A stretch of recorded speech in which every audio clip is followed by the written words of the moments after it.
The morning sun was just breaking through the clouds when the first bell rang at Brookfield High. The halls echoed with the usual chatter, sneakers squeaking against the polished floor, and the distant hum of lockers slamming shut.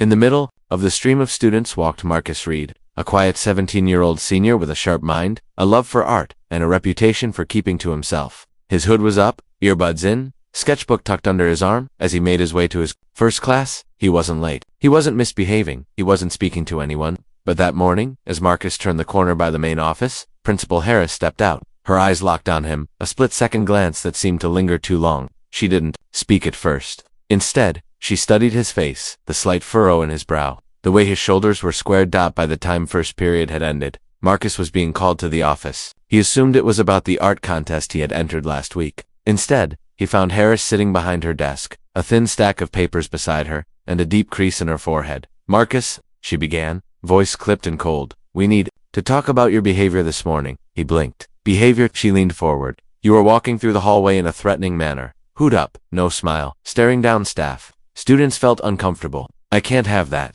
In my school." Marcus's heart thudded in his chest. "I didn't. I was just walking to class." Her tone hardened. "This isn't up for debate. You're suspended for 3 days. 3 days. For walking to class? For looking threatening."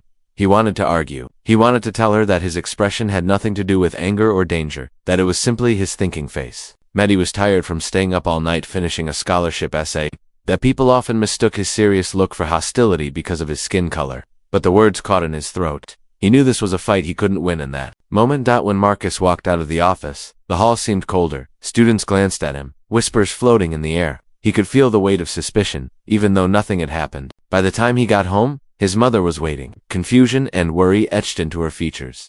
The story spilled out over the kitchen table. She listened without interrupting, her hands clasped tightly, the muscle in her jaw twitching. "They suspended you because you looked threatening," she repeated slowly, disbelief thick in her voice. Marcus nodded. "That's what she said." Her expression darkened. "We're not letting this slide." Word began to spread quickly, first among Marcus's friends, then parents, and by evening, the local community Facebook page lit up with posts. Some defended the principal, claiming schools had to be cautious. Others were outraged, pointing out how this wouldn't have happened to a white student with the same expression. The next day, a local reporter named Dana Cole reached out to Marcus's mother. She had been following cases of biased discipline in schools and wanted to hear their side. Sitting in their small living room with a notepad in her lap, Dana listened closely as Marcus recounted the events. She didn't just write his words. She studied him, noting his calm tone, his measured way of speaking. "Do you mind if we request the security footage from that morning?" Dana asked. Marcus hesitated, then nodded. "Sure, I have nothing to hide." 3 days later, the footage arrived. It showed Marcus walking down the hallway exactly as he had described. Earbuds in, sketchbook under his arm, eyes downcast, not interacting with anyone, no confrontation, no aggression, no threat. When the video aired on the evening news, it sent shockwaves through the community. The headline was blunt: "Student suspended for looking threatening. Footage tells a different story." Parents began showing up at school board meetings demanding answers. Civil rights advocates called for an investigation. Principal Harris issued a short statement, insisting she acted in the best interest of school safety, but her words rang hollow. For Marcus, the attention was overwhelming. He wasn't used to being the center of anything, let alone a media storm, but something inside him shifted. For years, he had brushed off small injustices, convincing himself they weren't worth the fight. This time, he couldn't stay silent. When a local church invited him to speak at a community forum on racial bias in schools, Marcus stood at the podium, hands slightly trembling. He looked out at the crowd, parents, students, teachers, reporters, and spoke from a place deeper than anger. "This wasn't just about me," he said. "This was about how people see young black men before they even know us. About how a look can be misread because of the color of our skin. I wasn't a threat. I was just a student walking to class. But to some people, that's all it takes." The room erupted in applause, but Marcus didn't smile. He knew this was only the beginning. And somewhere in the quiet of her office, Principal Harris watched the clip of his speech on her computer screen, her jaw tight, her eyes flickering with something between defensiveness and doubt. The truth was out now, and it wasn't going away. The Monday after Marcus's speech, Brookfield High felt different. There was an undercurrent running through the halls, a silent tension that hummed in the space between footsteps and whispers. Some students smiled at him now, offering quiet nods of support. Others avoided his gaze entirely, as if eye contact might pull them into the controversy swirling around him. Principal Harris's office door remained shut most of the day. Rumors flew. Some said the district had launched an internal review. Others claimed she was meeting with lawyers. That afternoon, Marcus sat at the kitchen table with his mother and Dana Cole. the reporter who had broken the story. Dana's notepad was open, her pen tapping lightly. "They're going to try to downplay this," Dana warned. "School boards protect their own. But this footage, this changes things. It's not just bias, it's a decision with real consequences for a student's record." Marcus's mother leaned forward. "So what happens now?" Dana glanced between them. "If you're willing, we can push for an open school board hearing. That means everything comes out in public, the footage, testimony, any prior complaints." Marcus hesitated. The idea of sitting in front of a panel of adults, having his face and name tied to this mess forever, made his stomach twist. But when he thought about all the kids who didn't have a camera to prove their innocence, his jaw tightened. "Let's do it." News of the upcoming hearing spread fast. Flyers started appearing on community bulletin boards. "Support Marcus. Read demand justice in school discipline." Local activists reached out. Churches offered meeting spaces. Social media hashtags popped up overnight.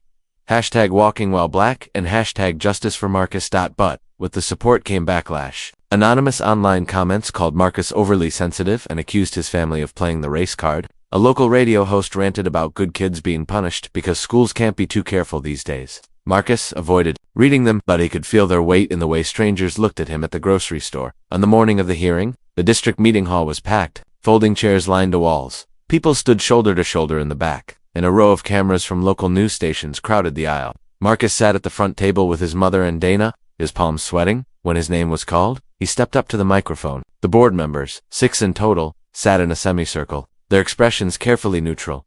"I was walking to class," Marcus began, his voice steady but low.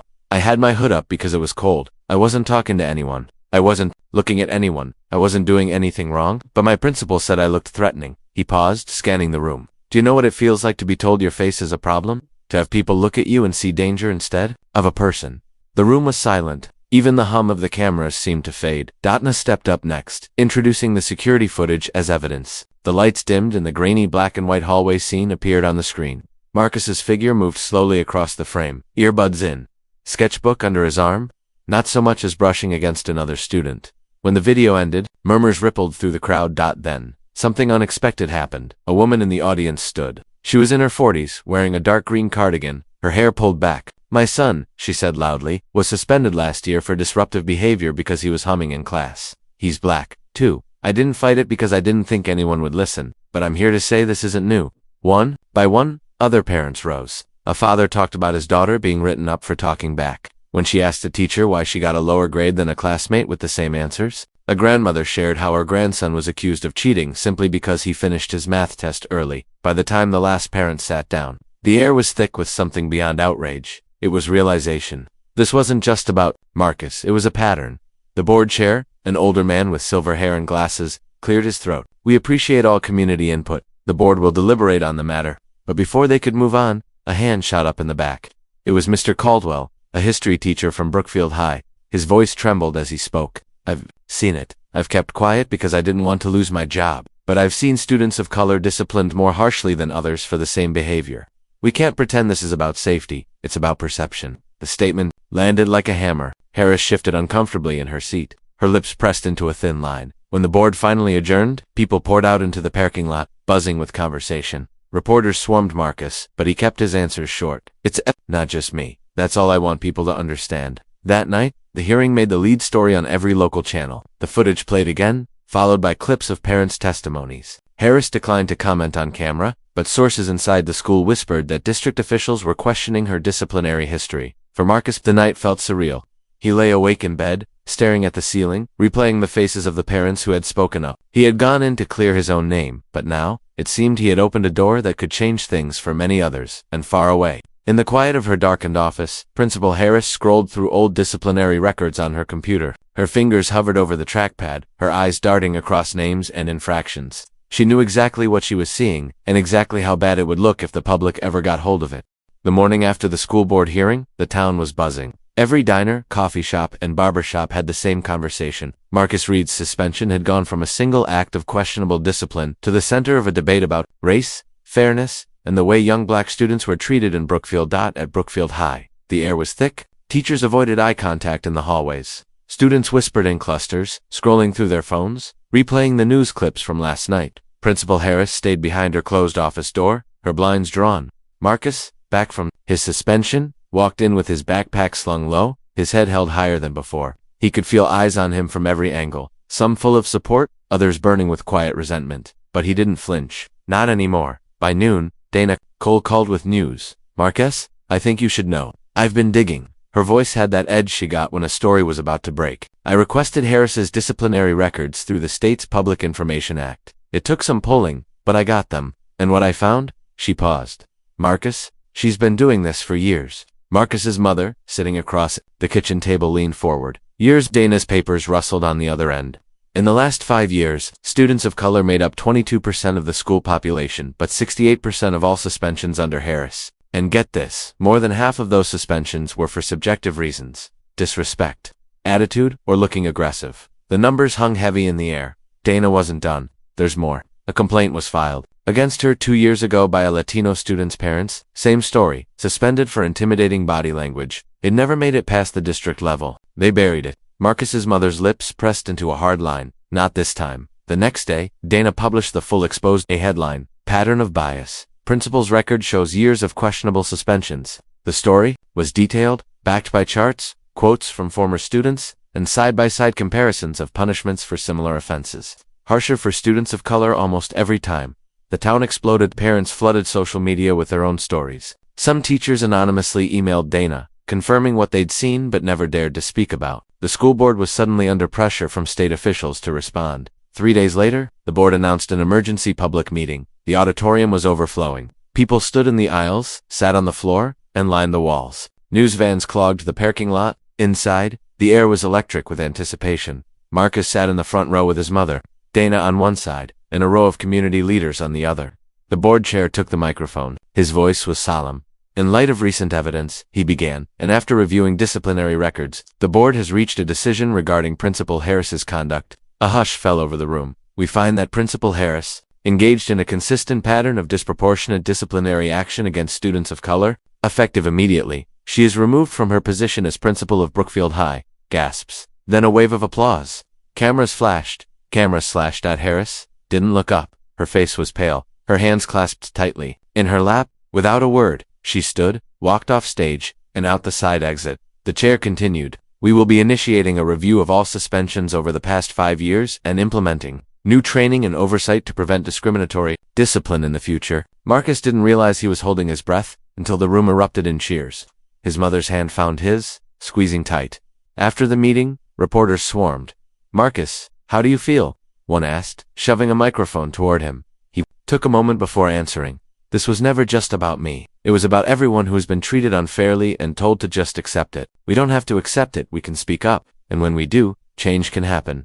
That night, the town felt different. Conversations shifted from anger to possibility. Plans were made for mentorship programs, student-led equity councils, and open forums between parents and administrators. Marcus knew the fight wasn't over. Bias didn't disappear with one person's removal. But as he stood outside the school the next morning, watching the sunrise spill across the brick walls, he felt something he hadn't in a long time. Hope, a younger student, maybe a freshman, walked up and hesitated. "Hey, I just wanted to say thanks for, standing up." Marcus smiled, small but real. "We stand up for each other. That's how things change." And as the first bell rang, he walked inside, head high, no hood, no fear. Not because the world was fixed, but because he had learned he had the power to push it toward something better.